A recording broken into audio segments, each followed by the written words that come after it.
I want to talk a little bit this time about ants and beehives and how we can address those. Here in California, ants are a really serious problem. I've heard stories that other beekeepers say that a good strong beehive can deal with ants, but I've had situations where ants have overwhelmed a beehive and just essentially driven the bees out. So I look for ways to keep the bees out of the beehive. Now, one way is the old traditional thing where you have a bee stand, a hive stand, and you have 4 legs on it, and basically you put 4 cans, either of water or of oil, in the put each of the leg in one of the cans, and that will keep the ants out, except for a couple of issues. One is that if you have rain or sprinklers, the water will often get into those cans and cause the oil to float to the top and really be expelled from the can. And then you have a dry spell after that, your water can evaporate. The other thing is that stuff falls into those cans, leaves and trash and various things, and soon you have a bridge across the oil, and the ants are very, very good at finding that. They will, it's amazing, they seem to be exploring all the time, and if there's a way to get into the hive, they will find it. So you go out to the apiary and you find ants all over the beehive, and you look down there and there's a trail of ants going into the hive over a leaf or something like that in the oil. What I found the best way to approach that is with a special type of hive stand. Here's an example. It's made by a metal worker, someone who can do a good job welding. And the major component of it is that you have a single support for the hive, and on that support you have a container. This one, the guy made it square. I had this one made for me. And you pour oil into here. The advantage of doing it this way is that the oil container is shaded by the hive. So if it rains, you don't get oil in it. You tend not to get trash falling into it. And I found that the oil stays in here and becomes an obstacle to the ants for a very, very long time.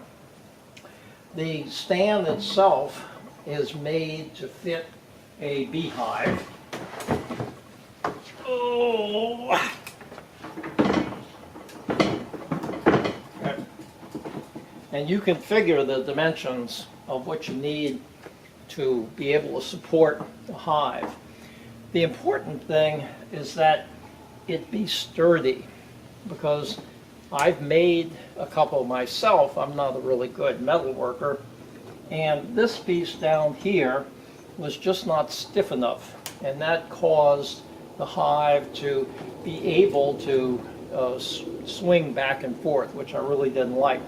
If you think about a hive where you have 2 broods and maybe 2 or 3 supers on it, when that starts to get full, it gets really, really heavy. So you want this thing very strong. Do it overly strong when you're doing it.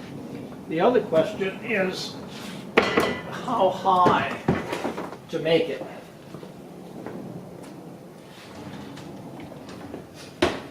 This one is about 11, a little over 11 inches. And the standard ones that I have, or the ones I made before, are about 12 inches. I really like them a little bit lower, because if you put 3 supers on your hive, trying to get that top one off when it's full, it's very awkward. You're trying to lift about 50 pounds or so in an awkward manner. So making this lower is better in that circumstance. But if you're putting your hives in a place where you have grass growing, you want to make sure that you make it high enough that the grass doesn't grow up here and become a way for the ants to get into the hive. So if you had a weed that came up and touched above the oil container or the hive itself, the ants are going to find a way to get into it. Anyway, I've had one hive that has been on a stand like this since about 2012, and I've really had no problem with ants. I have a couple of other hives with these types of stands, and they've so far worked out really well. I did not invent this. I got my first stand from a guy by the name of Bill Walter, and I don't think Bill Walter invented it. I think this has probably been around for a long time. It kind of gets passed around from beekeeper to beekeeper, and I'm really doing this video just to pass this information along to you. It's a relatively heavy device, so it's something you need to make locally. You need to go to, if you're not a welder or a metal worker, you need to go to someone who is, give him or her a picture of it, and see what they can make one for you. It's good for life. You'll never have to get another stand for your hive, so it'll work out.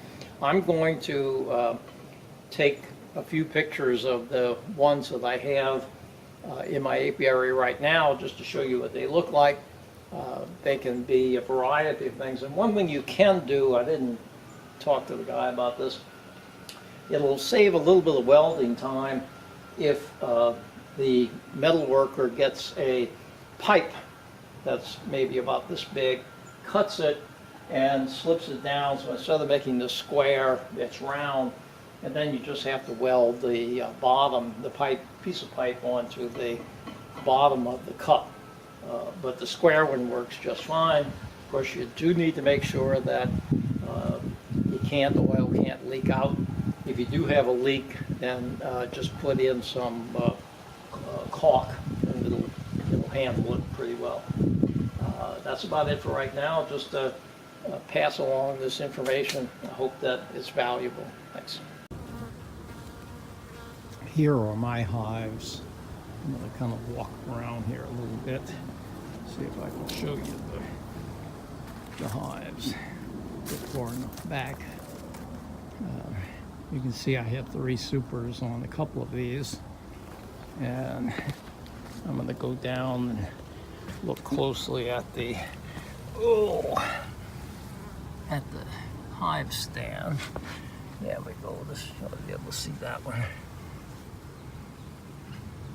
Okay, and one other one over here.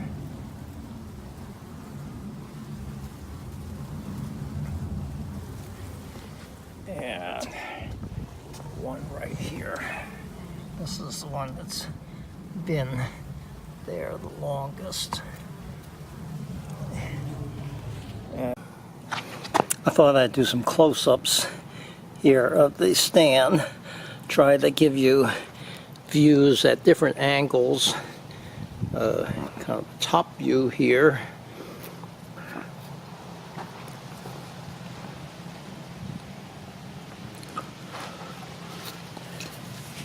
Close-up of the